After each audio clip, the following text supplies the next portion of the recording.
British and American people say the T sound differently. For example, water and water, little and little. Americans pronounce the T sound as if it's a fast D sound because it is easier and faster for them. It is called the flap T.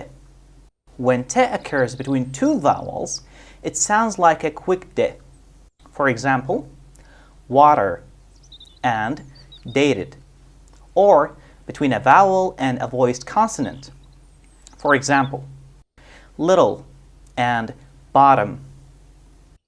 All you need to do when you pronounce this sound is to put your tongue behind your upper front teeth. Now you can practice these examples with me.